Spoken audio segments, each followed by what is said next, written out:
여러분들 대단히 반갑습니다. 방금 소개받은 정문학입니다.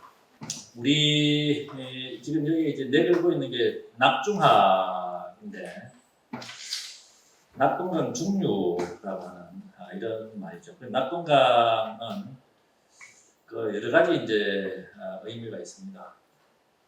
크게 보면은 1300리 설이 있고 700리 설이 있는데 1300리라고 하면은 그 황지, 태백산 황지에서 이제 출발하는 거고, 그다음에 전통적으로는 700리인데 아마 여러분들 그 낙동강 700리 하는 영화도 혹시 보시는 분 있으면 모르겠어요. 그다음에 이제 낙동강 700리 하는 노래도 있습니다. 그때 이제 700리는 어디냐? 바로 상주 낙동입니다. 상주. 그래서 이 영남을 좌우로 나눌 때는 700리설이 매우 중요한데, 이러한 것을 이제 왜 처음에 이제 말씀을 드리냐면은 이 전체적인 어떤 주제가 낙동강과 관련되어 있기 때문에 그래 그렇습니다. 그래서 이제 그 낙동강 1300리라고 하면은 그 상주까지가 대체로 상류가 되고, 상주에서 뭐 대구를 지나서 고령 뭐까지는 대체로 안중류가 되고, 그 밑에 이제 하류가 되는데, 그때 이제 낙중이라고 하면은 대체로 그 중류를 이야기하는 거죠. 근데 제가 이제 생각하는 개념은 약간 다른데, 뭐 다른 지점도 좀 이따가 지도를 보면서 제가 말씀을 드려보도록 하겠습니다. 여기 이제 남명을 제가 이제 앞세웠는데, 남명을 여러분 잘 모르실 거예요. 특히 퇴계는 이제 그 대구와 관련해 가지고 깊이 많이 알려져 있고, 여기 퇴계와 관련되어 있는 연구소라든가, 그다음에 연구원, 학교에는 연구소가 있고 바깥에는 뭐 영남 퇴계학 연구원이라든가 이런 거 있어서 많이 알려져 있는데, 남명은 굉장히 많이 알려져 있지 않습니다. 그것도 이제 이유가 있어요. 남명의 제자가 여러분들 혹시 들어보셨는지 모르겠지만 내암 정인홍이 남명의 굉장히 중요한 제자인데, 내암 정인홍을 중심으로 해서 북인 정권이 떠받들고 있던 것이 바로 이제 이 광해군 정권입니다. 그래서 광해군 정권이 무너지면서 내암도 처형을 당하고, 그러면서 남명학파가 거의 사라져가는 이런 과정을 밟습니다. 그래서 그 당대에는 남명과 퇴계, 남명학파와 퇴계학파가 거의 세력이 비등했습니다만은 인조 반정을 계기로 해서 북인 세력과 광해군 정권이 무너지면서 남명과 남명학파도 그야말로 곤두박질을 쳤죠. 그렇게 하다가 이제 7, 80년대 되면서 남명을 새롭게 이제 인식하기 시작하면서 오늘의 이런 부분들이 있습니다. 자, 그러면은 제가 준비해 온 것 우선 대체로 이렇습니다. 맨 처음에 제가 이제 남명과 퇴계를 어떻게 연구하게 됐는가 그 부분을 잠시 말씀드릴 거고, 이 부분도 굉장히 중요하다고 생각을 합니다.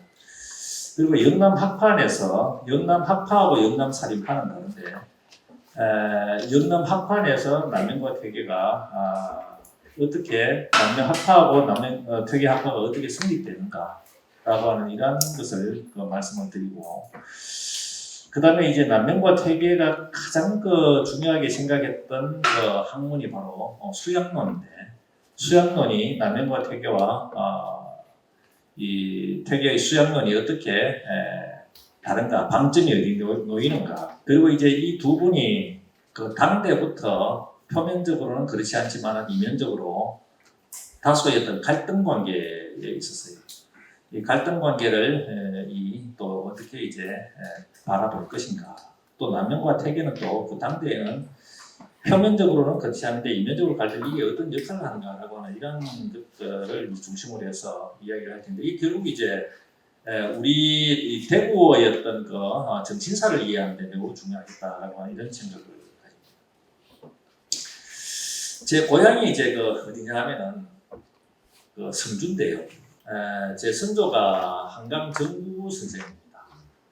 그래서 거기에 그래서 제 이름이 정구라이죠.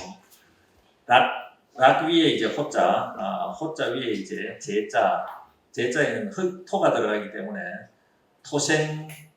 토생금이잖아요. 금생수, 수생목. 그 밑에는 제 밑에는 식자 이렇게 이제 그 내려가는데 제가 한강 선생의 15대 손입니다. 15대 손이고 거기에 집성촌이 있어요. 성주에 수륜면 가면은 그게 그 간말이라고 하는 마을이 있고 호령을 넘으면은 저 성주 쪽으로 가면은 그 유촌이라고 하는 마을도 있고 그렇습니다. 그래서 이제 종가가 어디 있냐면은 간말이라고 하는 한자로는 지촌을 쓰는데요. 그 지촌에 있고 지촌에서 한 1km 정도 밑으로 내려가면 물 따라 내려가면 회연서원이 있습니다. 성주 지역에서 한강에 대한 이야기를 마을 사람들은 많이 이야기해요. 전부 이제 전가니까. 그러면 왔다 갔다 하면서 한강 선생에 대해서 이야기를 많이 해서 그런 우리 할배 가운데에 그런 분이 있는 것 같다.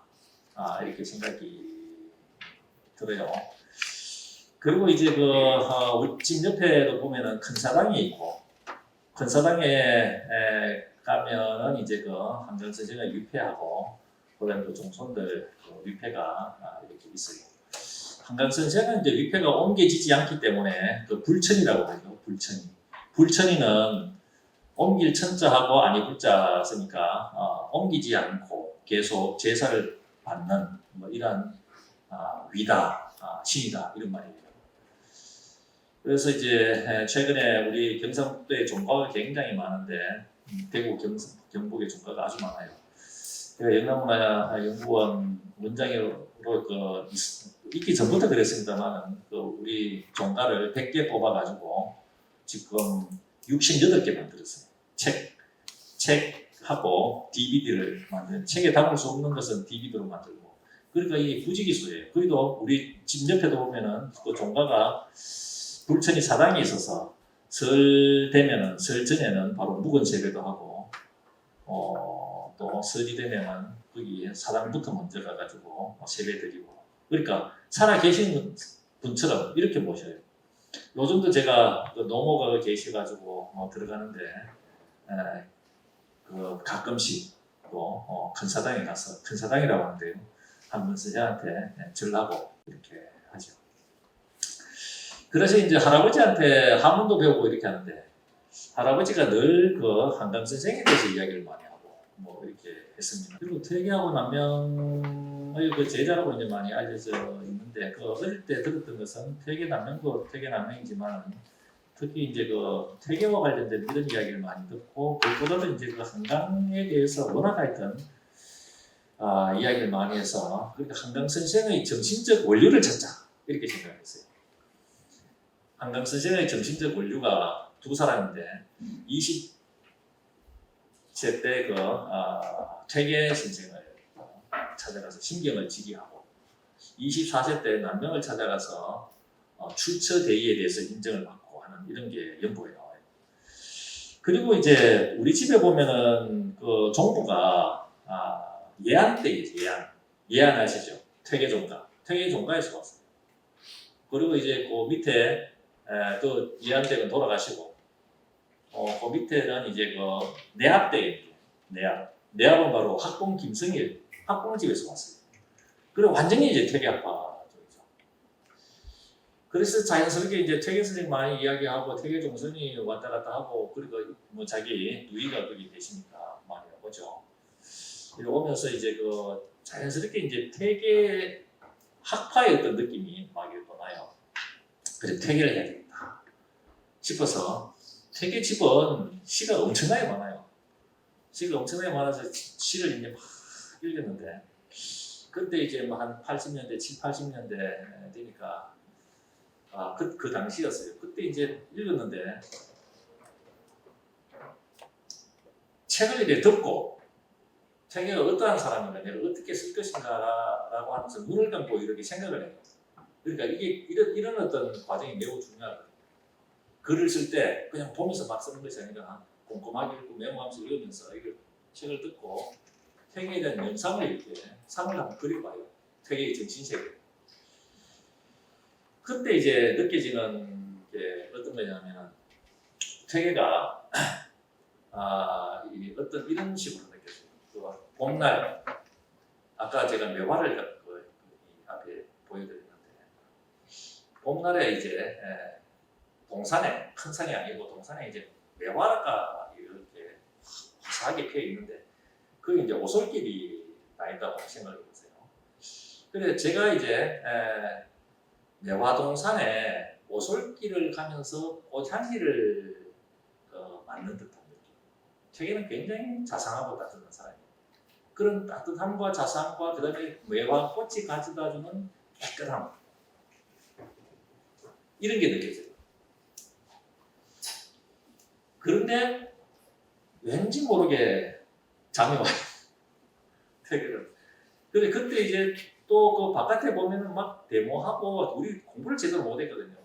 제가 경대 나왔는데 인문대 앞에 거기에 북문에 그 전경하고 대치를 해가지고 밀고 땡기고 우리는 나가려고 그러고 저서는 막 다시 못 나오게 막 맞고 그다음에 체력탄 쏘면은 그 북문에서 가까워가지고 거기에 막 매캐하게 들어오거든요. 그리고 막 흩어지고 하여튼 그 난리예요.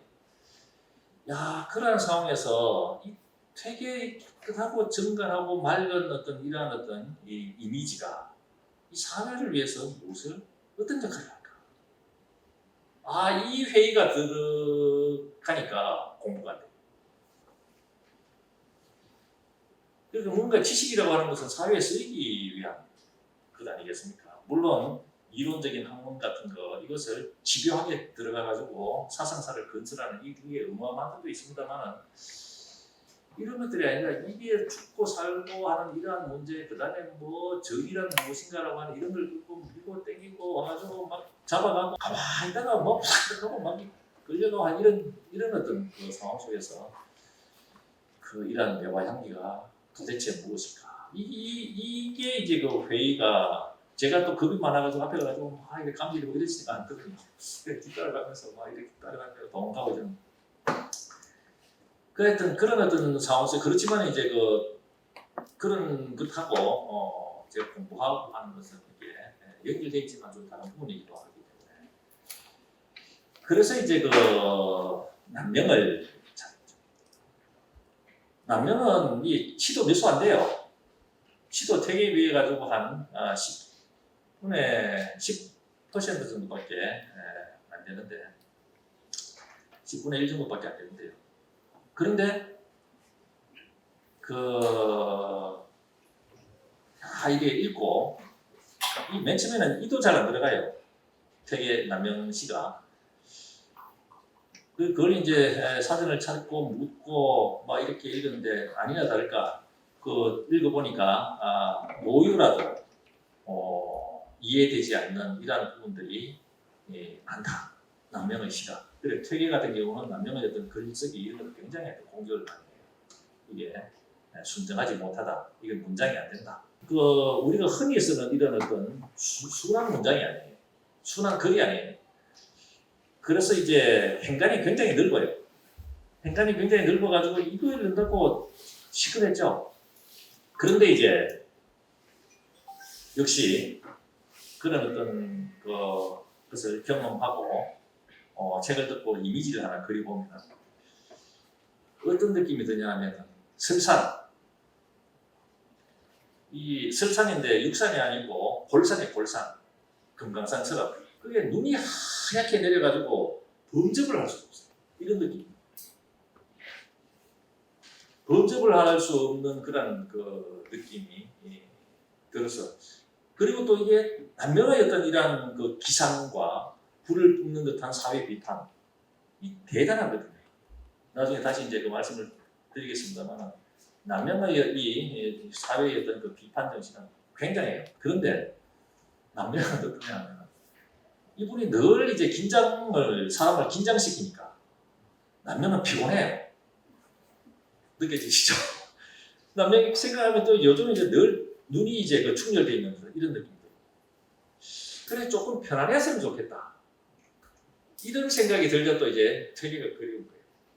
그래서 퇴계와 관련돼서 퇴계의 남도 여행이라는 퇴계 논문들을 더 많이 쓰죠. 쓰면서 이제 그 영남 전체를 보면서 낙동강에 이제 관심을 갖게 되고 이 낙동강에 관심을 가지면은 남명과 태계가 전체로 딸려 올라옵니다. 여기 보면은 살인파의 어떤 성장이 낙동강을 중심으로 이루어져요. 여기 보면은 그 정몽주 있죠. 정몽주 그다음에 금호산에 팔공산에 정몽주 영천에 그다음에 금호산에 길제. 그래 길제한테 배우는 사람이 누굽니까? 바로 강호 김숙자. 김숙자의 아들이 김종직이고 전부 다 이게 낙동강의 연안이에요. 그다음에 한강 김경필과 도동. 한강의 외전손이 바로 한강이기도 한데 그러니까 이 도맥을 이렇게 만들고 그다음에 회제도 계시지만은 이 도맥을 만들기 위해서 태계가 굉장히 중요하게 노력했는데 여기까지 이제 영남 살인파가 형성된다면은 영남 학파 같은 경우는 영남 살인파는 훈구파하고 대결하면서 이게 세력을 성장시키는 건데 이게 이제 영남 학파로 되면서 남명과 퇴계 시대는 영남 학파가 되면서 퇴계하고 남명하고 이때는 이제 낙동강이 중요하게 작동을 하지 않는데 퇴계하고 남명이 돌아가시고 나서 누가 여기 주인이 되냐면 바로 한강하고 여론이 이건 다음 시간에 얘기해요. 이 낙동강이 이만큼 이제 사상사안에서 중요하다는 거죠. 여기에서 영남의 살인파가 시작이 됐고 영남 살인파는 사실 한국 지성사도 사상사 여기서 기호적으로 일곡이 바로 누굽니까? 퇴계의 제자잖아요. 조광적으로 누굽니까? 조광적으로 한강 김경필의 제자죠. 그래서 그 기호학이 바로 영남에서 시작했는데 영남의 살인이 이제 그 성리학이 이렇게 들어오면서 여기서 이제 힘을 받아가지고 성립되면서 남명과 퇴계가 16세기 일어나면서 영남 전체를 장악하게 되고 이분이 돌아가시고 되면서 한강이 그 바톤을 받아가지고 낙동강 중류를 중심으로 해가지고 학파를 구성하고 있었죠. 하여튼 그런 어떤 측면에서 대구는 그 한강과 유흥과 관련해서 볼 때 매우 중요한데 맨 처음에 조선 전기 같은 경우는 상주가 중심이 돼요. 낙동강으로 보면은 그 다음에 이 상주가 중심인데 이게 이제 임진왜란이 일어나고 나면서 감영이 이쪽으로 밑으로 내려옵니다. 대구로. 그러면서 대구가 중심이 돼요. 그 다음에 근대는 뭡니까? 그리고 조선시대까지는 대구가 중심이 되고 근대는 바로 부산이 또 중심이 되죠. 그러니까 전통 의식 가운데에 전통적인 어떤 지금 부산이지만 그때는 동네였죠. 동네. 그래서 상주하고 대구 전통적인 어떤 그 문화 속에서는 대구 요 부분이 대구가 주위가 대구가 그 사상가가 아주 중요한 이런 것을 바로 이제 알 수가 있는 거죠. 그래서 그런 이야기를 특히 이제 왜 제가 남명과 퇴계를 공부하게 됐는가라고 하는 것들을 이렇게 하기 위해서 이 그림을 몇 개 갖고 왔습니다. 여기 보면은 회연서원이거든요. 여기 조금만 여기 보면 나귀를 타고 가는 사람이 있는데 이 사람이 이제 밑으로 조금 올라오면 이제 우리 마을이 있고 여기 이제 회연서원이라고 써놔놓고 이게 바로 봉병. 요거는 김상진이라고 하는 사람이 그렸는데 김상진이라고 하는 사람이 18세기에 그렸어요. 여기 이제 그 가야산이고 배나무가 제가 어릴 때까지 요 그림에 있는 요 나무가 제가 어릴 때까지 살아 있었어요. 살아 있었는데 고사목으로 나가 있었어요. 사진에도 보면 고사목으로 있는데 여기 있었고, 요게 이제 서울이고. 그렇죠. 지금은 여기 지형이 많이 바뀌었습니다만 여기 뭐 시멘트 다리가 많고 그렇죠. 요게 실경입니다. 지금 여기에 무월, 구곡, 경광, 가도를 만들어가지고 잘 정비가 되어 있어요. 그리고 이 위에 무월, 구곡, 인형관 이런 것도 만들었는데 제가 갖고 있는 자료를 거기 많이 줘가지고 전시가 되어 있어요. 공간 선생이 집던 지팡이하고 이런 거 물론 잊어버렸습니다만 모조품 이게 만들어놓은 거 있고 그래요. 그리고 요 안에도 보면은 숙모각이라고 해서 한강 선생과 관련된 일대기 이런 것도 이제 소유를 이렇게 해놓았습니다. 하여튼 여기에서 대체로 이런 것을 보면서 제가 달았는데 이게 바로 경제 정선이 그린 회연서원 그림. 여기 보면 회연서원 써놨죠. 정선이 하양에 와 있으면서 이 경상도 쪽으로 갔다 하면서 중요한 곳을 그려요. 이게 보면 봉비암이고 무월구옥 제1곡이에요. 전필제의 그 기록에 보면은 여기에 대한 이야기가 나와요. 전필제는 이 회연서원이 있지 않았을 때 얘기해요. 기록을 해놨는 거거든요. 그 기록에 보면은 고려 시대에 여기 경치가 좋아요. 여기 올라가 보면은 경치가 아주 좋은데 여기에 여기에서 이제 그 부호가 이 봉비라고 하는 기생을 데리고 여기에 논 기록이 있어요. 그러니까 그 사람들을 초청해가지고 대를 만들어가지고 봉비하고 그 봉비한테 춤을 추러 갔어요. 춤을 추었는데 봉비가 실족을 해서 여기 밑에 떨어져가지고 죽어요. 죽어가지고 이게 연못을 가지고 이거 봉비연이라고 하고. 근데 이렇게 진행되다가 한강서생 시절에 오면은 이게 봉비암으로 변하면서 봉비에 대한 보상은 없어지고 사람들이 공부를 많이 하기 때문에 아실 텐데 이야기를 안 해요. 저도 다른 그 영남 학파라든가 이 공부하면서 이 자료를 보고 이게 우리 집이 그래서 이제 이거를 그 책에도 쓰고 이렇게 하는데 그렇게 해요. 어떻게 이게 한강 선생님이 계시고 여기 재봉자하고 날비자거든요. 그리고 그 기생의 이름인데 이게 그러한 것들을 이야기를 지우고 한강서적을 봉으로 만들어요. 한강서적을 봉으로 만들어가지고 이게 봉의 형상이다. 어디에 보면 봉의 형상이다라고 하기도 하고 어떤 사람은 한강서적 돌아가시고 나서 봉은 날아가고 봉비암만 남아있네. 뭐 이런 식으로 막 이렇게 외우게 되거든요. 근데 지금도 보면 5월 9곡이 바로 봉비암이죠. 장점과 단점이 있는데 장점만 이게 이야기해가지고 이렇게 하면 그 사람을 제대로 파악을 할 수가 없어요. 그러니까 잘못을 하더라도 무엇을 하다가 잘못했는가 이게 중요하잖아요. 허물이 없는 사람이 어디 있겠습니까? 허물을 알면은 그 사람을 사실 어떤 사람인지 제일 보이는데 그걸 오히려 잘 노출시켜가지고 전체를 파악해야 되는데 근데 이거 봉비암 같으면 아무것도 아니에요 사실은. 이건 한강하고 관련도 없어요.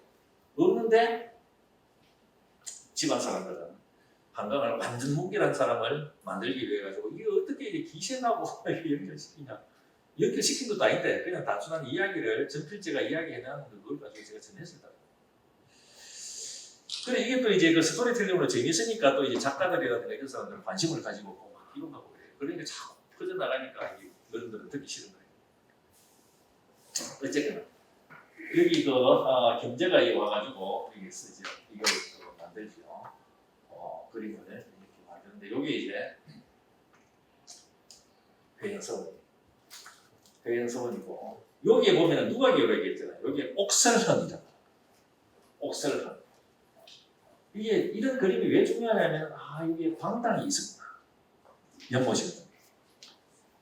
그러니까 여기에 우장한 나무가 있는데 이 나무를 가지고 사람들이 실을 막죠.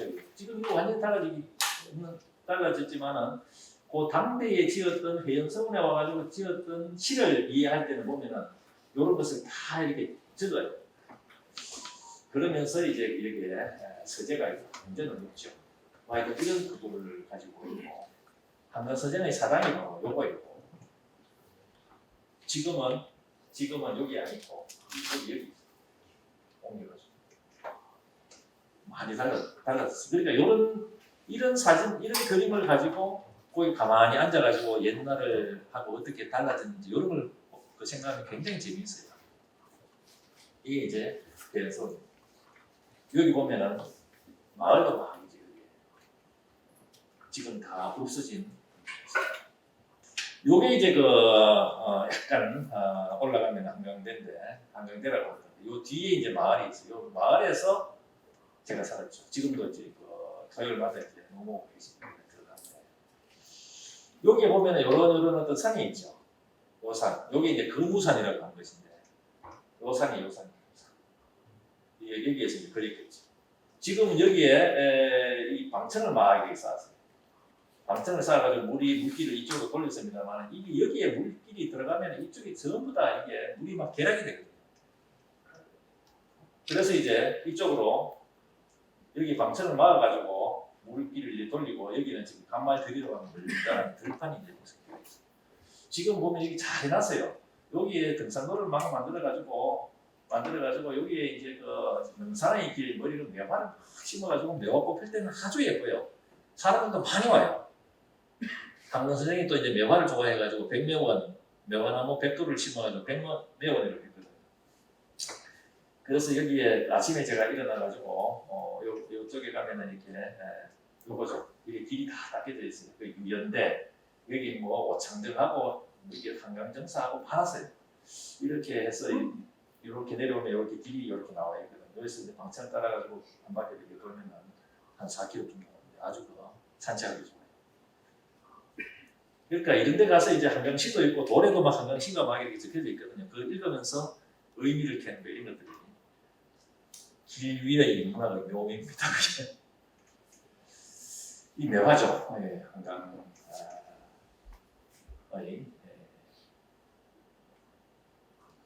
횡서원에서 찍은 것입니다. 이 바로 제가 말씀드린 그 설산입니다. 아까 이제 태계를 느꼈을 때 어떤 그 묘하고 이 설산.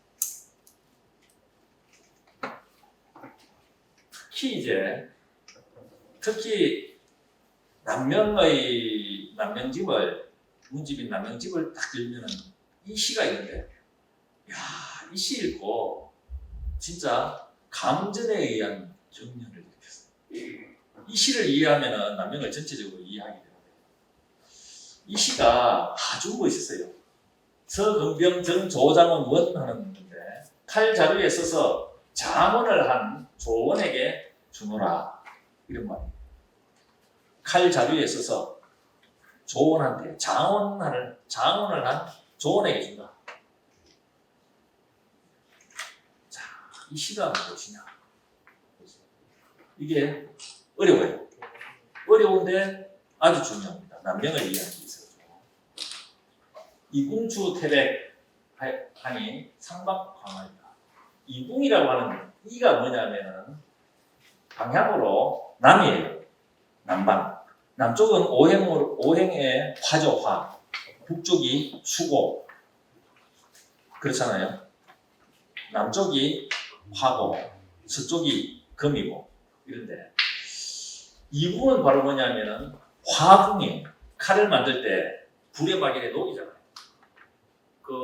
그때 이제 쇠를 넣는 그 화덕을 이야기해요, 화덕. 그 화덕에서 태백을 뽑아내니, 태백이라고 하는 것은 명금인데요. 천자문에도 보면은 금호, 거골, 막야, 간장, 이게 전부 다 명금이잖아요. 천자문에도 나오죠. 그 다음에 태백 이것도 명금인데, 이러한 것들을 재련해내는 것입니다. 그러니까 좋은 칼을 만들려고 하면은 화덕에 넣었다가 거의 달아놓은 것들 가지고 빼내가지고 두드려가지고 다시 이제 식히고 이거를 수천 번 하죠. 수천 번 하는 그 과정이 이렇게 5자로 딱 요약되어 있는 거죠. 화덕에서 태백이라고 하는 명금을 뽑아내니 태백 이것도 심리 밖에서 한번 싹 휘두르면은 저 심리 밖에 있는 저거의 머리가 싹 날아가요. 그만큼 이 빛만 보면은 완전히 이게 베일 것 같은 이런 어떤 이 명금인데 뽑아내 가지고 이게 칼을 이렇게 들고 있는 거예요. 들고 있으니까 이 칼빛이 상박광활요, 이 추상 같은 태백의 칼빛이, 그러니까 이게 행간이 엄청나게 넓은 거죠. 시가. 이게 사문으로 쓰면 이건 한참 적어요. 하여튼 그 몇 천자를 적어야 되는데 이걸 이제 그 시가 이렇게 어려워요. 화덕에서 재련을 끊임없이 해가지고 태백을 뽑아내니 그 태백의 칼빛이 추상 같은 칼빛이 광안에 다 흐르는구나. 광안이 뭡니까? 우리 광안루 이 뜻이 바로 달이죠. 달에 있다라고 하는 누가인데 광안 전에 바로 달입니다. 달을 닿아서 또는 치고 그 달빛과 함께 그러네요. 이게 한번 느껴보세요. 명금인데 엄청나게 중요한 금을 재련해가지고 뽑아내가지고 칼을 내가 들고 있으니 칼빛이 하늘로 쭉 올라가서 달을 치고 달빛과 함께 하늘에 시원하게 이렇게 흐른다는 거죠. 이렇게 그 이미지화되는 것입니다. 우두회회지. 그 하늘에는 경성과 북두성이 있는 넓고 넓은 하늘에 이 땅지자로 했습니다만 그 공간을 이야기합니다. 경성과 북두성이 있는 회회, 넓을 했자 넓고 넓은 공간에 광막한 하늘을 이야기해요. 광막한 하늘. 엄청나게 넓은 그 하늘. 거기에 신유인물류. 칼의 정신은 거기에서 자유롭게 논일되 내가 들고 있는 칼날은 분류 조금도 움직이지 않는다. 논일지 않는다. 얼핏 보니까 이게 무슨 말이죠? 한번 보세요. 내가 칼을 이렇게 뽑아내가지고 테두를 들고 있는데 이게 부동이죠. 움직이지 않은 걸로 부동의 어떤 부동심한 마음을 움직이지 않는 그 상태에서 이 칼을 들고 있으면 칼이 집중력이 생겨가지고 칼빛이 하늘로 쭉 올라가요. 올라가서 내 정신도 사실 올라가겠죠. 내 정신도 함께 올라가가지고 그게 굉장히 하여튼 자유롭게 논이는 것입니다. 논이는데 나는 내 몸은 조금도 움직이지 않아요. 예컨대 한번 생각해 보세요. 내 몸이나 마음이 흔들려가지고 칼이 조금 흔들린다. 이렇게 생각할 때 칼은 아마 10m, 20m, 100m 올라가지고 흔들려버려가지고 저기 닿지 못할 거예요. 나의 강력한 집중력이라든가 이러한 것들이 결국은 이렇게 정제음숙, 아주 음숙하고 깔끔하게 있지만은 나의 정신은 아주 자유로워. 보통 보면은 동서로 막 몸은 굉장히 바쁜데 정신도 함께 바쁜 자유롭지 못한 이런 경우가 많죠. 그런데 이것은 반대를 얘기하는 것입니다. 그러니까 정신의 자유로움과 자기의 몸의 반듯함 이 두 개가 동과 부동이 함께 이제 역설구도를 이렇게 만듭니다. 이게 이제 이 시가 결국 이제 남명을 공부하게 합니다. 도대체 보통 보면은 이거는 동이고 이거는 부동인데 이 두 개가 자기의 어떤 그 정신세계 속에서 함께 이렇게 작동을 하는데 보통 사람 같은 경우는 이게 분열돼 가지고 정신병 비슷한 거예요. 근데 남명 같은 경우는 이 두 개가 동과 부동이 서로 이제 부딪히고 이렇게 하면서 강력한 오히려 힘을 만들어내요. 이런 역할이에요. 그래 예컨대 바람이 저쪽에서 강력하게 불어오는데 동황 같은 경우는 거친 바람을 통해서 오히려 더욱더 자기가 높이 날아죠. 높이 날아가지고 구만리 장천까지 가지만은 거기에 거센 바람 속에서 참새가 그게 만약에 그 앞에 있다 해보세요. 참새가 막 뒤집힐 거 아닙니까? 그러니까 나한테 오는 어떤 시련이라든가 이러한 것들 이게 이 남명의 이야기예요. 나한테 오는 시련으로 오히려 더욱더 단련된다. 내가 더욱더 거대해지다. 나한테 오는 비난이라든가 이런 것들이 자기를 단련합니다. 그러니까 이게 안에서 정과 부동이 또는 그 동과 역동과 부동이 함께 이제 그 작동을 하면서 남명의 거대한 세계를 만들어가는 이런 것들이 있어요. 이렇게 해서 이제 결국 이제 남명을 공부하게 되었다라고 하는 이런 이야기입니다. 그러다가 이제 영남의 살인파가 남명학파하고 특이학파로 이렇게 승대를 하면서 16세기 이후에는 대표적인 이제 학파가 되는데 이 영남 지도가 이래요. 여기 보면은 경상도, 좌우, 주군, 총도 이렇게 돼 있죠. 경상도, 좌우, 주군, 총도 이렇게 돼 있고 이게 이제 경북대 도서관에 있는데요. 저 위쪽으로 이제 올라가면은 백두산이 있다고 생각해 보세요. 백두대간이 쭉 내려와가지고 여기 이제 태백산에 멈추고 태백산에서 이게 동해입니다. 이 쭉 내려와가지고 이런 어떤 줄기구죠. 여기 보면은 영양의 일월산이라든가, 그다음에 진보의 영도산 쭉 내려 청송의 이 무슨 산 쭉 내려와가지고 양산의 원적산 여기 동네 김해 이렇게 돼 있고 이게 또 이제 서쪽으로 가면서 문수산하고 이렇게 중령과 조령을 거쳐가지고 속리산으로 이렇게 서를 쭉 하다가 속리산에서 이게 힘을 받아가지고 밑으로 다시 남로를 해가지고 여기 지리산에서 멈춰서 이게 다시 이제 바다를 뛰고 이렇게 하다가 와룡산 사천의 와룡산을 거치면서 이렇게 사라집니다. 이 안이 바로 이제 영남이죠. 이 안이 영남인데 영남은 고개의 남쪽이잖아요. 그 고개가 어디겠습니까? 그렇죠. 조령이 조령. 여기가 이제 조령이에요.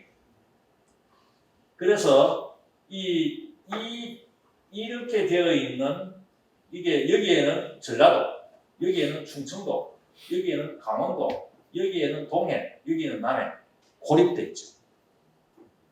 그러니까 이 안에 분지 형태로 고립되어 있기 때문에 이 지역 사람들은 굉장히 어떤 좀 보수적이고 또 신라가 이쪽에 있었기 때문에 신라에 어떤 영향을 받습니다.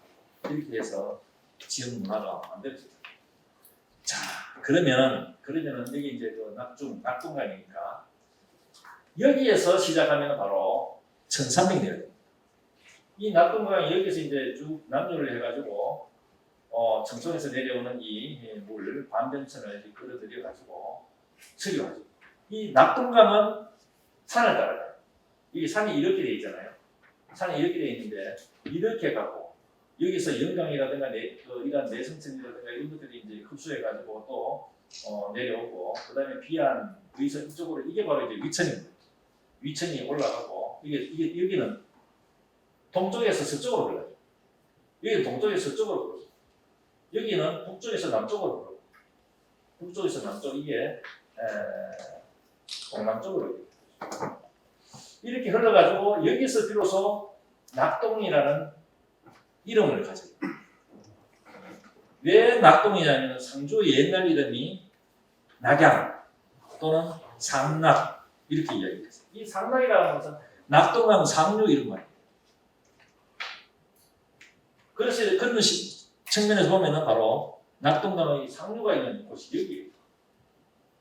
그래서 낙동강 700리터이 중요하다는 거죠. 그래서 이게 다시 이제 남류를 쭉 해서 여기에 계령 지대니까 김천 쪽이니까 바로 감천. 이 물은 어떠냐면은 서쪽에서 시작해가지고 동쪽으로 흘러요. 여기하고 반대예요, 여기하고. 그래 쭉 내려오다가 우리가 살고 있는 이 대구죠. 대구. 여기 대구 언덕부터 돼 있죠. 이 09 영조 때 그때 이제 이걸 이 공자 이름하고 뭐가 이렇게 딱 어른들 보면 같은 이름 안 쓰거든요. 그래서 이제 불경하다 해가지고 이제 이렇게 두 방을 붙인 거예요. 여기 보면은 영천이죠. 영천에서 남천과 북천과 남천이 이렇게 모여가지고 다시 이제 금호강을 이 영자가 이 영천의 이수, 남천, 북천을 따는 거죠. 이게 영자가 보면은 두 이자 밑에 물수자잖아요. 영. 그래가지고 영천이 되는 거죠. 업지에 그래 나와요. 남천, 북천이 두 이자니까 두 이자 밑에 물수자 쓰면 영이죠. 그래서 이게 금호강. 이 금호강 여기 우리가 이게 좀 개발해야 되는데 여기 보면 그 동천이라든가 그다음에 그 밑에 안도전하고 아주 여기 이 문화가 한강 선생도 여기서 돌아다녔죠. 여기 보면은 사수도. 밑으로 쭉 내려오면은 여기 이제 초계하고 경풍인데 이게 고령이니까 합천에서 내려오는 이 황강. 그 다음에 지리산에서 발현해서 쭉 내려오는 남강. 그 다음에 밀양. 이렇게 해가지고 남해 다리포 이쪽으로 흘러가는 거죠. 제가 이걸 이제 왜 이렇게 설명을 드리냐면 요 선 때문에 지금은 보면은 경도 위도 이렇게 나눠가지고 아무 따는 아니지만은 그렇게 해서 남북으로 나누지만 옛날은 자연 그 자체를 굉장히 중요하게 생각해서 좌우로 나눠가지고 여기가 보면은 우해놨죠. 우. 여기는 보면 좌해놨죠. 여기는 영남 좌도고 여기는 영남 우도라는 뜻입니다. 그래서 이 좌우도로 나누는 것은 바로 이 낙동강이 이렇게 기준점. 여기가 낙동강이죠. 여기가 기준점인데 이 기준점에 여기까지 위로 쭉 당겨가지고 이거 제가 그린 그림이 아니에요. 이 선이. 원래 지도에 있는데 제가 색칠만 이렇게 해서 잘 보이라고. 이렇게 해가지고 경풍도 여기 원래 요래 들어가야 되는데 왜 이게 숫자 때문에 전체적인 관할 지역 이게 워낙에 넓기 때문에 병풍력이 넓어지는 것은 그냥 이제 의도적이죠. 물론 이제 이것도 구체적으로 하면 이렇게 돼야 돼요. 어쨌거나 낙동강이 기준돼가지고 좌우도로 나눠가지고 이게 현상 또는 영남 좌도가 되고 이게 우도가 됩니다. 이 좌우라고 하는 것은 바로 서울에서 봤을 때 있습니다. 서울에서 보면 이게 왼쪽이고 이게 오른쪽이죠. 자, 그러면은 남명과 태계는 그러면은 어떤 식으로? 남명은 합천에서 나죠. 합천 삼각. 여기서 나가지고 이 서울에 갔다가 다시 이제 아버지 돌아가시고 나서 여기 선현상을 치르고 어디로 가냐면 김해 가요. 김해로 이렇게 갔다가 다시 어머니가 돌아가시고 45세쯤 돼가지고 다시 이제 노소를 만들어가지고 여기 선현상을 치르고 그 다음에 60살쯤 돼가지고는 바로 어디에 가냐면은 지리산 이쪽으로 단성 이쪽 여기서 돌아가시고 그러니까 합천, 김해, 산청 또 세 군데가 죠. 근데 태계는 그렇지 않죠. 남명은 청소년기를 대체로 서울에서 보내고 태계 같은 경우는 여기서 많이 그 행동 반경이 그렇게 물론 이제 성균관 벼슬 하고 이렇게 서울에 올라가기도 하지만 서울하고 여기 예안 이쪽이고 처가가 이 어린인데 여기는 가끔 오기도 하죠. 그렇지만은 여기에 남명처럼 뭐 수십 년을 어느 지역에 살거나 이렇게 하진 않죠. 그래서 서울 아니면은 여기고 여기에 주로 이제 예안에 있습니다. 특히 청소년기가 중요한 청소년기 같은 경우는 우리도 보면은 청소년기에 어떻게 살았는가 이게 참으로 중요할 것 같은데 남명 같은 경우는 서울을 중심으로 살았기 때문에 거기에서 선진한 어떤 그 문화라든가 이런 것들을 많이 받아들여요. 태계 같은 경우는 책 몇 개 가지고 깊이 있게 읽고 따지면서 그래서 이렇게 하면서 조금 달라졌던 이런 부분들이 그러니까 저도 이렇게 생각해 보면은 제가 한 10몇 살 때, 20살 되기 전에 이때 무엇을 꿈꾸었던가 지금 생각하면 그걸 계속 우려먹고 있는 거예요. 그때 별을 보면서 그러니까 막연하게 생각했던 이런 것들을 구체화시켜가는 그런 작업. 그러니까 30 몇 살 때 이제 그 논문도 쓰고 뭐 이렇게 하지만 그 이후로 보면 그걸 계속 우려먹거나 조금 더 발전했거나 이런 거지. 그때처럼 겁없이 과감하게 이렇게 잘 못해요. 특히 이제 20살 전에 꿈꿨던 이러한 것들이 계속 이제 현실적으로 실현하는 이런 어떤 단계 아닌가 싶습니다. 그래서 남명이 가졌던 모잠적인 분위기라든가 이런 것도 대체 서울에서 그리고 서울 친구들이 많기 때문에 정보들이 굉장히 빠삭해요.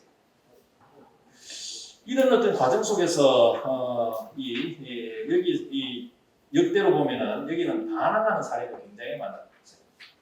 변환이 가야로 발전하고 가야가 신라하고 치열하게 전투를 벌이면서 여기는 이 복속이 되죠.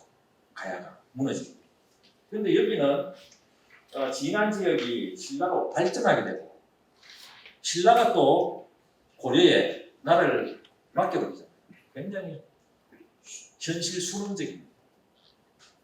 그러나 이제 이 자기 생각을 감추어가지고 꾸준한 어떤 이런 것들이 있어가지고 이 둘이가 그러니까 이 싸우면 결국 이제 여기가 이긴 게 되겠어요. 사람들이 사귀어 보면은 제가 이쪽으로 많이 왔다 갔다 하기도 답사도 하고 경대 오기 전에는 한 5년 동안 여기 있기도 했는데 여기에 어떤 분위기하고 이쪽 분위기하고 참 달라요. 지금도 그래요. 지금도. 그래서 이제 이게 이제 그런 어떤 시각에서 퇴계의 남명을 봐도 거의 비슷해요. 그러니까 공부를 할 때도 남명 같은 경우는 예컨대 이래요. 수영을 배운다라고 하면 수영 코치다 하면 남명 같은 경우는 그냥 물에 던져버려요.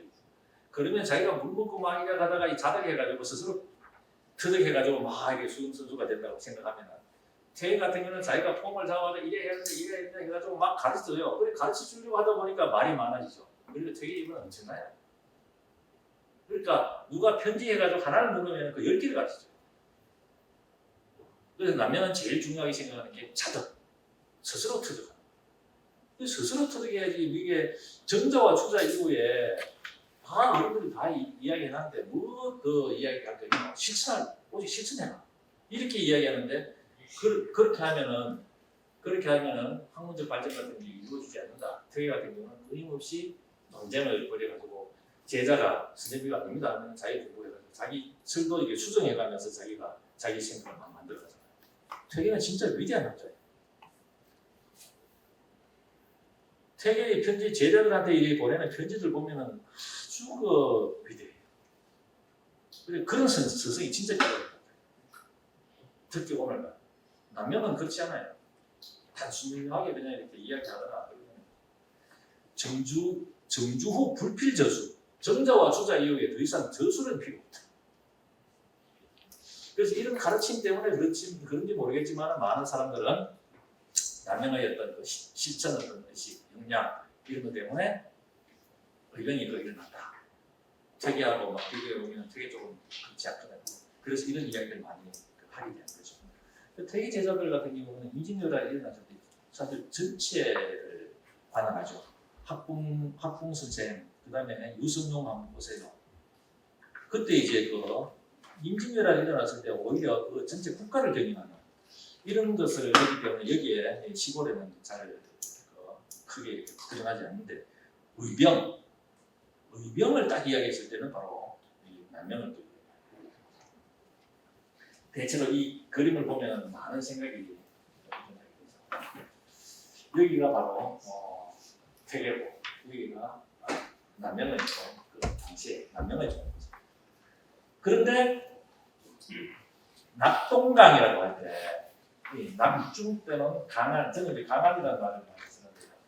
여기는 퇴계라면 돌아가시고 나서 이게 이제 남명과 퇴계를 쓰고 특히 한강이 있는데 이 두 가지 요소들이 다 있으면 새로운 어떤 문화를 만들어요. 이걸 회통이라고 해요. 회통. 이게 이제 퇴계남명 돌아가시고 나서 남명과 퇴계가 돌아가시고 나서 남명과 여기 이제 하려고 했던 이런 다음 시간의 주제이긴 한데 이게 참 중요해요.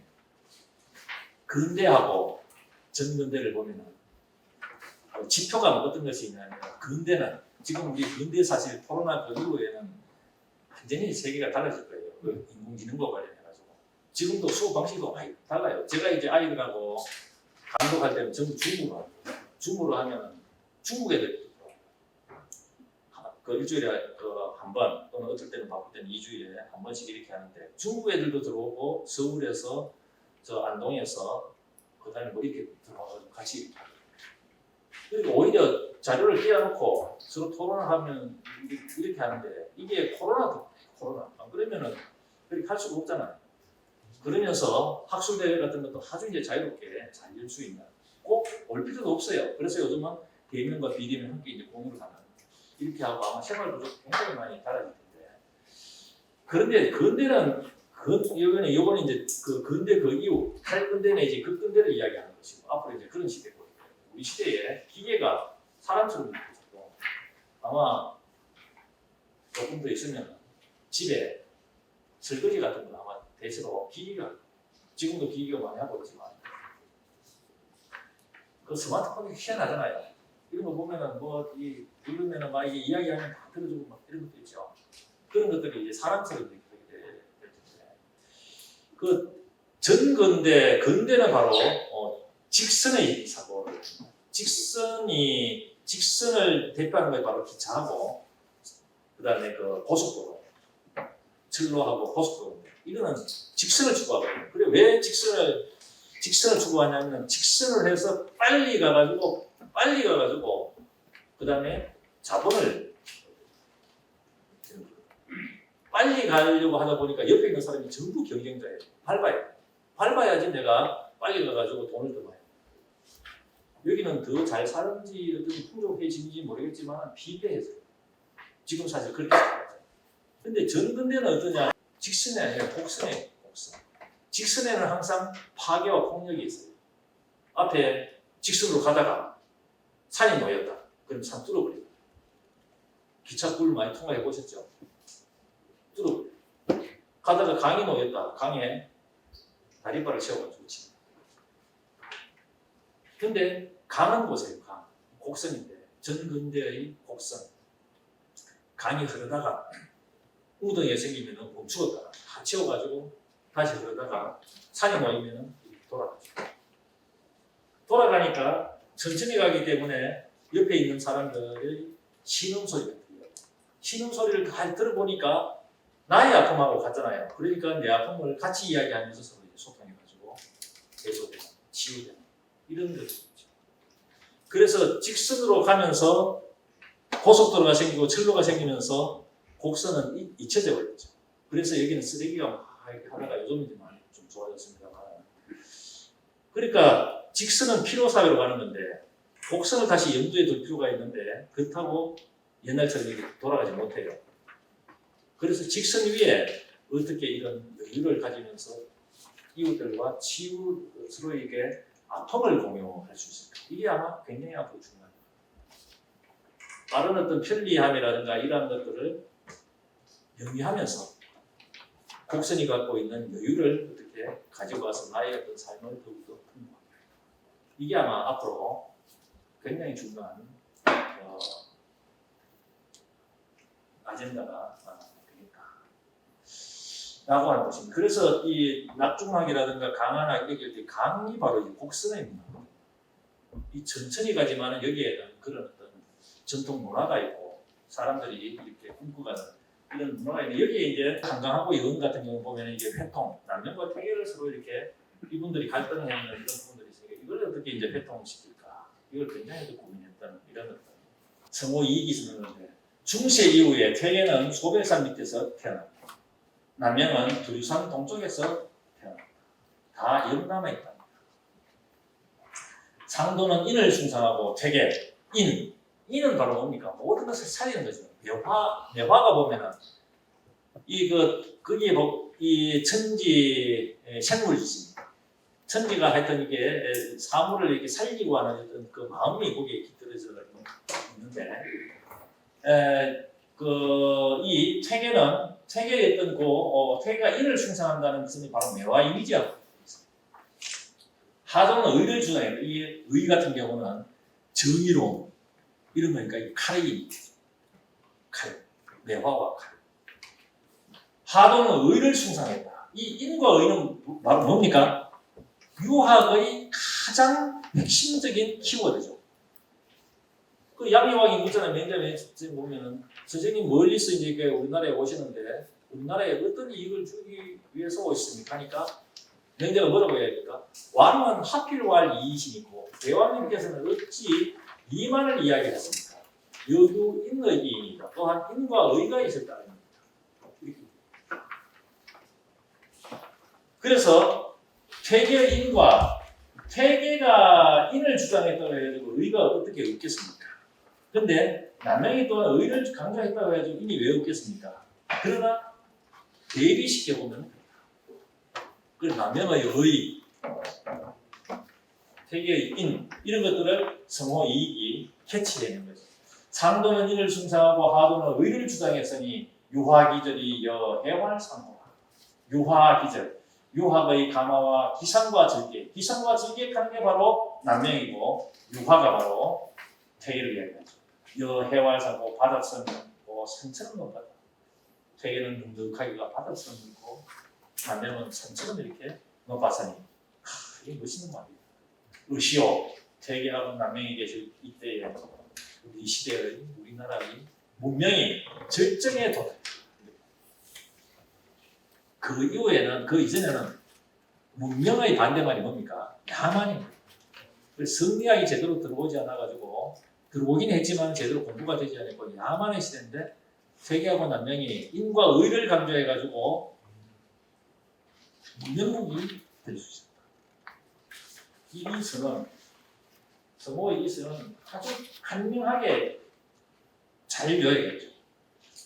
중세 이후에 태계는 소백산 밑에서 태어나고 남명은 두산 동쪽에서 태어나는데 다 영남 땅이었다. 우리는 굉장히 행복합니다. 남명과 태계와 같은 이런 사람들이 바로 이제 이런 이런 분들이 여기 살았던. 그러니까 여기 계셨던 이 대구에도 이렇게 남녀가 퇴계하기 전파되었다.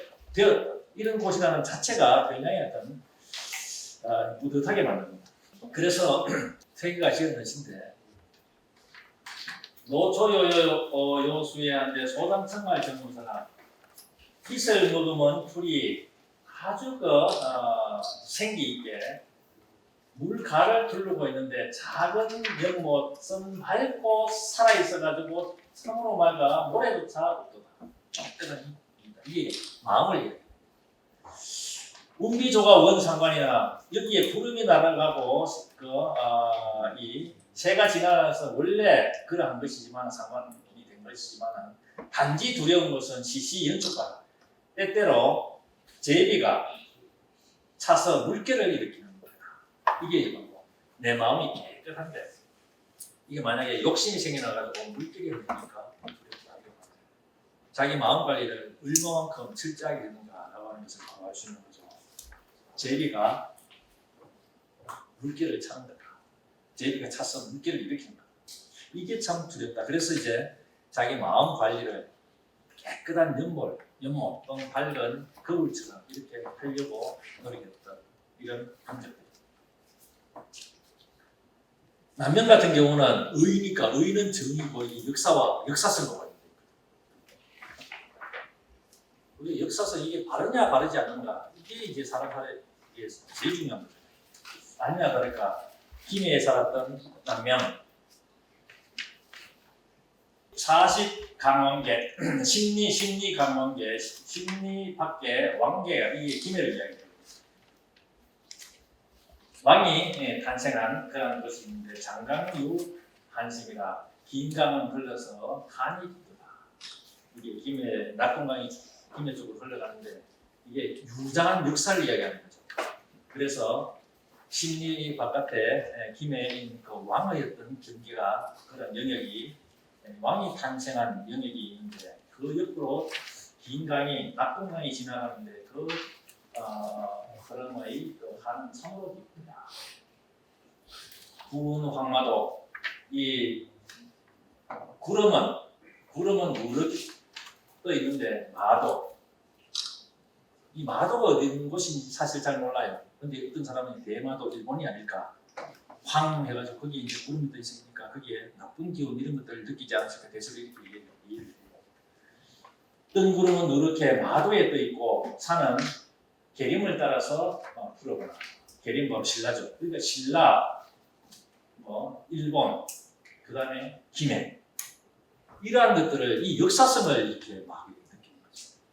그러니까 이러한 어떤 상황 속에서 그 현실을 냉정하게 바라보고 어떻게 실천할 것인가 이런 것들을 고민할 수밖에 없겠죠. 이 남명이고 퇴계인데 굉장히 병약해 보이죠. 여기 화물을 달고 다니고 칼도 보면 경이금이라고 하는 칼도 이렇게 갖고 계시고 내민자경 외단자 의라고 하는 것을 새겨가지고 계셨고 퇴계가 입은 것은 심이고 복근, 유근이고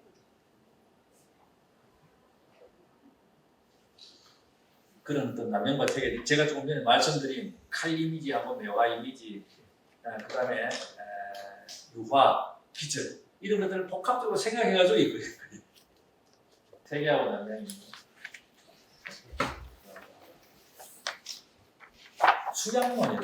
수양문이었죠. 가장 핵심적인 것이 서문은 유학 전체를 이야기해가지고 상인주의 영남학의 핵심은 퇴계의 상인과 남명의 주의 상인주의지학이다 이렇게 이야기했잖아요. 크게 봐가지고. 그런데 이거는 이제 수양문으로 들어오게 되면 수양문이 뭐냐면 수는 닦는다는 거예요. 먼지가 묻었을 때 닦는다는 것이고 양이라고 하는 것은 먼지가 묻지 않도록 평소에 자기 관리를 하는 것입니다. 기르다.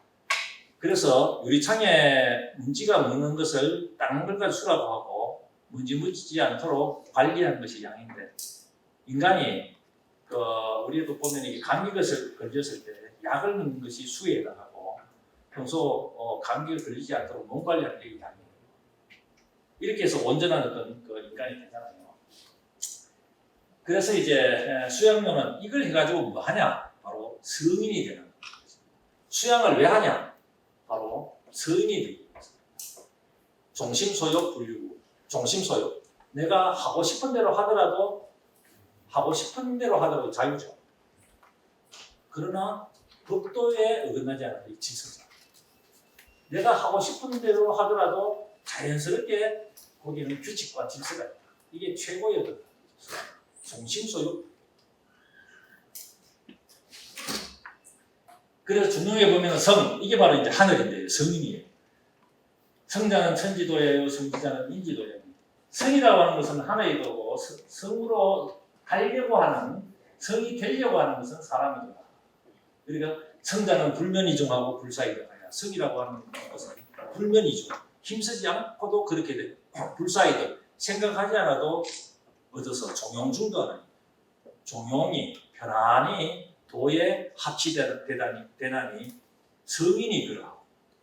성지자는 이 성지는 바로 현인군자인데, 현인군자는 택선이 고집지자. 선을 택해가지고 고집하는 사람.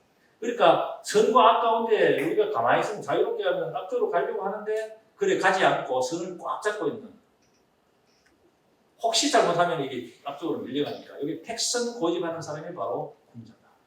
선인은 이건 자연스럽게 가는 길이 선의 길이 되고 자기가 가면 길이 되고 이렇게 하는데 현인군자는 그걸 억지로 가야 돼요. 억지로 가다 보면 어떻게 됩니까? 자연스러워지죠. 그게 이제 성인이 됩니다. 그래서 성은 그런 거고 경이 바로 뭐냐면 택선고지. 현인군자. 그래서 세계의 학을 한마디로 이야기하는 게 경학입니다. 우리 보통 보면은 뭐 주기론 이렇게 많이 이야기하지만 그보다 더욱더 퇴계가 신경 쓰고 많이 강조하는 걸 바로 이게 경이에요. 그래 경을 그러면은 어떻게 생각하는가? 이 경이라고 하는 것은 원래 정이라고 하는 게 이 고요할 정자 주정계가 주정 입급 정을 주장해서 표준을 세운다라고 하는 이게 이제 태극 도설에 나오는데 이것을 가지고 정이천이라고 하는 사람이 있어요. 그 사람이 정으로 하면은 불가로 들어가기 때문에 이게 공경경제로 바꿉니다.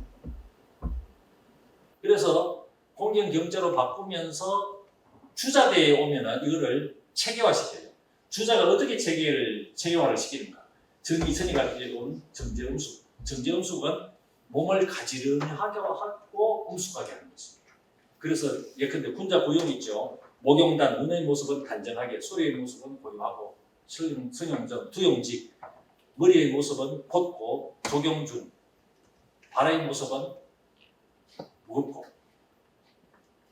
뭐 이런 것들. 이병덕, 서 있는 모습은 덕성스럽고. 그러니까 반듯하게 서 있는 거고, 그 다음에 마음은 어떻게 됩니까? 하나를 주장해가지고 다른 데로 가지 않게. 이때 비로소 이제 그 마음이 바깥으로 달아나지 아니하고 살아있다 그렇게 보는 거죠. 활. 그래서 하나라고 하는 게 뭐냐? 태계 같은 경우는 성악 10도를 그려놓고 하나의 그림을 보면 다른 그림이 있는 줄을 알지 못한다. 이렇게. 그래서 이제 그 하나의 그림이 온전하게 나한테 이렇게 다가오는 거죠. 지금은 어떻습니까? 제가 이야기하는 게 이게 하나예요. 제가 이게 이야기하는 게 하나인데 여기에 이제 여러분들의 의식이 이렇게 주장을 할 때, 접근을 할 때 비로소 의식이 마음이 살아있다는 거죠. 그런데 그렇지 않고 몸은 여기 있는데 마음이 이렇게 달아나잖아요. 마음이 달아나는데 이걸 가지고 여기에 살아있지만 내 마음은 저기에 가기 때문에 이런 걸 가지고 혼수 상태가 돼요. 그래서 살아있는 것도 아니고 죽어있는 것도 아닌 이런 상태고. 그래서 이제 이걸 해야 된다. 기심수령. 마음을 안으로 거두어 들여야 된다. 마음을 안으로 거두어 들여야지 여기에 상제가 산다는 거죠. 여기 여러 인간의 마음속에는 전부 다 상제가 하나님이 있죠. 하나님을 자극하는 이게 바로 여기 주인이에요. 주인공이 깨어있는가? 나의 주인이 내 마음속에 깨어있는가? 이걸 찾아가는 거예요. 이 신경에 나오는 예요. 근데 여기에 살아있지 않고 도망을 가버리면 이게 안 되잖아요. 그 도망을 어떻게 갑니까? 여기 돈이 있다. 돈으로 가고 예쁜 여자예요. 멋있는 남자예요. 이게 도망가는 거죠. 그걸 거두어 들였을 때 내가 비로소 온전한 인간으로 살게 된다. 이 공부입니다. 경공부가. 기심수렵. 그래서 항상 깨어있는 상태. 의 같은 경우는 부정한 것을 특별하고 올바른 것을 실천하고 하기 위해서 실천하는 것과 하려고 판단하는 이런 것들이죠. 그래서 남명 같은 경우는 경을 바탕으로 해가지고 의를 하는 거예요. 퇴계 같은 경우는 특히 경을 바탕으로 해서 이게 천도로 가지고 이게 더 경의 원심력이 작동을 하고 경의 구심력이 작동을 하고 이게 퇴계고 이게 이제 남명. 그래서 남명의 어떤 저기 가보세요. 덕천서원. 덕천서원의 강당 이름이 뭡니까? 경이당이죠. 이게 세부적으로 막 나누기도 해요. 이게 이게 산이 이렇게 있을 때 봉우리를 막 이야기할 때 율곡을 성이라고 하고 남명을 의라고 한다면 퇴계를 경이라고 한다. 하여튼 학자들이 이렇게 분리하기를 좋아하니까 물론 다 이렇게 안 그런 것도 많습니다. 근데 봉우리가 어떤 것인가 이걸 따질 때 이렇게 이야기하게 돼요. 근데 남명하고 퇴계를 가지고 이야기할 때 퇴계 같은 경우는 경을 바탕으로 해가지고 천도 쪽으로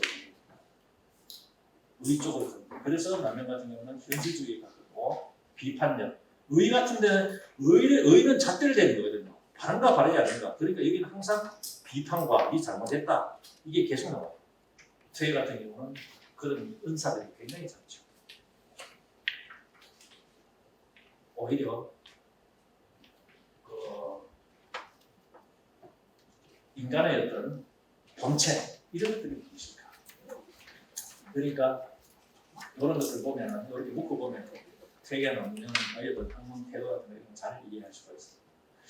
그래서 남명은 자기 수행하는 것도 이게 성으로 보고 바깥에서 몸이라는 귀 이런 어떤 욕심들이 막 들어오게 되면 안 되니까 이걸 막 지키기 위해서 엄청나게 노력하고 이거는 바로 진교시살이라고 했는데 조금 인욕이 들어오려고 하면은 반드시 나가서 선멸해야 된다 이런 생각을 갖고 있어요.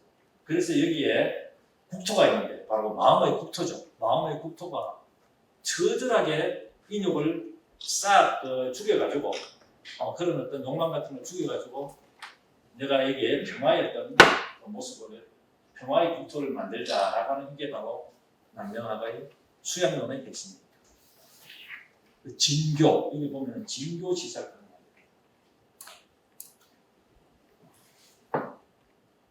삼요시발 부교지사는 삼요시발이라 여기 있죠. 9가지 구멍을 사악하면 3가지 요체에서 다리 3가지 요체하는 게 바로 이제 감각기관인데 눈하고 귀하고 입 같은 이런 것들이죠.